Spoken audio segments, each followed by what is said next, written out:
अस्सलाम वालेकुम रहमतुल्लाहि वबरकातुहू। तो इंटरव्यू के हवाले से हम जो करने जा रहे हैं वो हम एक इंशाल्लाह ताला परफॉर्मा बनाएंगे और उस परफॉर्मे में हम आपका पूरा डाटा और ख़ास तौर पर आपके सब्जेक्ट मेंशन करेंगे कि आपका फेवरेट एरिया कौन सा है और आपने अपने मजमून से अलग और क्या क्या चीज़ें पढ़ी हैं और क्या क्या चीज़ें पढ़ी हैं, क्योंकि वहाँ पे ये ना हो कि आपने 3 एमए किए हैं, हमने 3 वहाँ पे नहीं बताने। वहाँ पे हमने आपको बताना है कि कौन सा एमए बताना है और किस तरीके के मुताबिक आपने बताना है। ये ना हो कि आप बता दें और वहाँ पे आप उसका डिफेंस ना कर पाएँ, तो फिर वो आपके लिए प्रॉब्लम खड़ी हो जाएगी। सो एक परफॉर्मे पे हम आपको आपका फेवरेट एरिया भी वहाँ पे अलॉट करेंगे। आपकी डिग्रीज़ के हवाले से जो चीज़ें हैं कि आपको इसमें क्वेश्चन पूछा जा सकता है, वो भी आपको बताएंगे कि इंशाल्लाह ताला वो भी उसमें मेंशन होगा। तो फिर हम उसके मुताबिक आपको लेके चलेंगे। जिसकी लो डिवीजन है उसको ज़्यादा अच्छी तैयारी करनी चाहिए और ख़ास तौर पर जब आप बात कर रहे होंगे उस वक़्त वो सारे उसूल व ज़वाबित आपको यहाँ पे हम मैक्सिमम बताएंगे ताकि आपको वहाँ पे ना परेशानी ना हो। तो ये जब हमारे पास सारी डिटेल्स आएंगी उस वक्त फिर हम करेंगे, फिर हम आपको उसके मुताबिक आपको तैयारी शुरू करवा देंगे।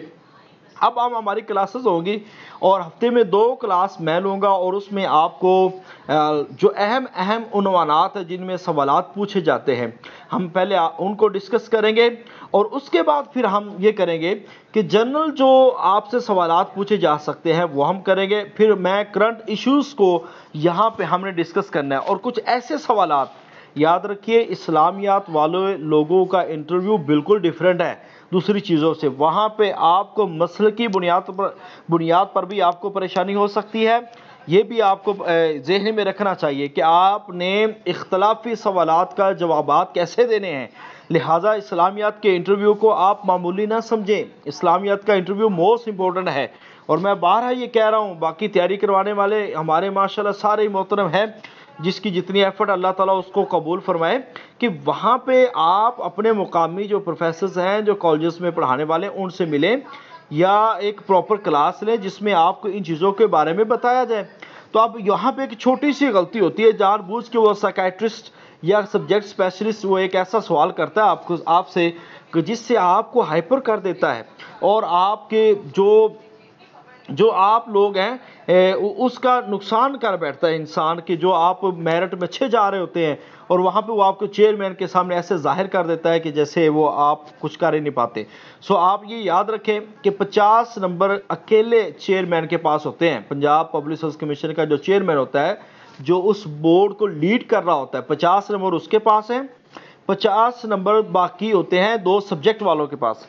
बाज़ औक़ात उसकी जो डिवीज़न होती है वो होती है 25, अगर 90% जो होता है वो एक ही सब्जेक्ट एडवाइज़र आता है, तो 50 नंबर फिर उसी के पास होते हैं। बाज़ औक़ात होता है कि 2 लोग आ जाते हैं, जब 2 लोग आ जाते हैं तो उस वक़्त नंबर डिवाइड हो जाते हैं। 50-50% जो है 50, ये काइंडली अपनी माइक ऑफ कर लें। 50-50% जो है वो हो सकता है कि 25% नंबर और लगाता है, 25% दूसरा। वहाँ पे साइकियाट्रिस्ट जो होता है ना, चेयरमैन पब्लिक सर्विस कमीशन, वो साइकियाट्रिस्ट की बात को बड़ा देखता है, उसकी बात पे बड़ा फैसला करता है और उसकी बुनियाद फिर वो नंबर देता है। अगर तो इंटरव्यू बहुत अच्छा हो जाए ना तो वहाँ पे पब्लिक सर्विस कमीशन का चेयरमैन वो स्ट्रांगली रिकमेंडेड के अल्फाज लिख देता है, जिसके साथ ये है कि फिर आप मेरिट भी नहीं है बल्कि आप टॉप मेरिट पे आ जाता है कि आप हर सूरत लग जाएंगे, यानी कि इतने वो मार्क्स आपको दे देता है। सो आपने हर लिहाज से तैयार होना। और ये भी होता है, लाजमी होगा, बल्कि चूँकि मेरी तरफ़ा भी था कि एक हायर एजुकेशन डिपार्टमेंट का जो नुमाइंदा होगा वो भी वहाँ पे मौजूद होगा और उसके क्वेश्चन जो है वो कोई मुश्किल सवालात नहीं होंगे, उसके जनरली क्वेश्चन होंगे, मगर बाज़ औक़ात इंसान बेध्यानी में उसके जवाब देता है। तो ये इंटरव्यू एक टेक्निक है जो आपने समझनी है कि आपसे जो सवाल किया जाए, बाज़ औक़ात इंसान ओवर कॉन्फिडेंस होकर बड़े उसके जवाब क्लियरिटी के साथ देता जाता है। लगता है मुझे माइक ऑफ करना पड़ेगा सबका, 1 मिनट।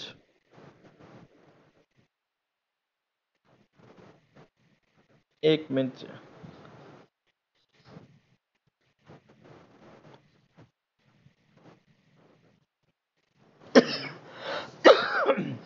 اچھا، یہ جو چیزیں ہیں ان چیزوں کا ہم نے بہت خیال رکھنا ہے، مگر یہ ساری چیزیں ہم کریں گے ترتیب کے ساتھ، سٹیپ بائی سٹیپ، ہم ایک ایک مرحلے کو اس کو طے کرتے جائیں گے اور پھر جا کے انشاءاللہ تعالی ہماری تیاری ہوگی۔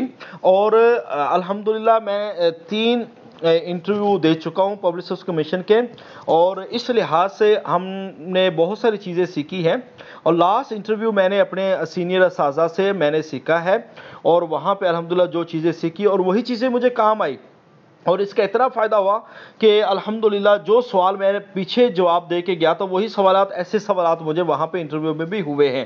سو آپ کو ایک تو فائدہ یہ ہوگا کہ ہم مختلف لیکچرز کو یہاں پہ لائیں گے اور وہ اپنا تجربہ شیئر کریں گے۔ ایک فائدہ تو یہ ہے کہ آپ کو سیکھنے کا موقع مل گیا، اور ان لوگوں کو لانا کوئی آسان کام نہیں ہے۔